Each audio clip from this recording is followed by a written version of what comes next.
Ngiyalibingelela lonke isihlobo ezithandekayo ezindaweni zonke lapho likhona namhla ntambama ngegama lika Jesu weNazaretha. Yekubuhle bukaThixo sesiphile njalo esinye isikhathi sokuba sihlangane ezinyaweni zenkosi sizwe ilizwi lakhe.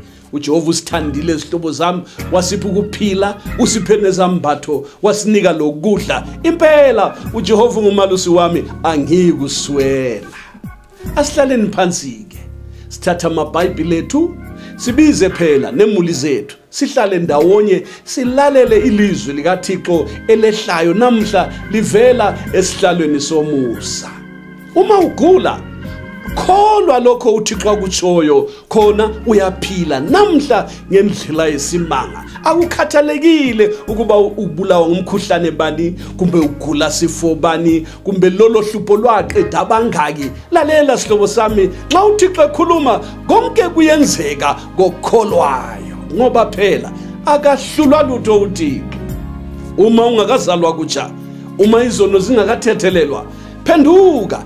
Namhlanje lilanga lokusindiswa. Inkosi uJesu iseduze nawe. Phenduka ngenhliziyo yakho, uThixo athokoze ngokuphenduka kwakho kupheleleyo, abese kuzala kutsha, akuthethelela izono. Igama lakho lilotshwe encwadini yokuphila. Uza kungcwelisa ke uJehova, asiphune impande yesono enhlizweni yakho, uhlanzwe inhliziyo ibe mhlophe ngegazi lika Jesu weNazaretha. Yekubukhosi ozaba nabo nokuthula okuvela kuThixo. Unkosi uJehova izathi kwembese namandla kaMoya oyingcwele, bese uphilela uThixo impilo engelasono. Uhambe lapha emhlabeni, igama lakho lilotshwe encwadini yokuphila, ulindele ukuza kwenkosi yethu Jesu Kristu. Manje sihlobo ezithandekayo, sokuyisikhathi esihleke, isikhathi sokuba sizwe uJehova ekhuluma phakathi kwethu. Asivuleni inhliziyo, sivule indlebe zethu, uThixo akhulume phakathi kwethu.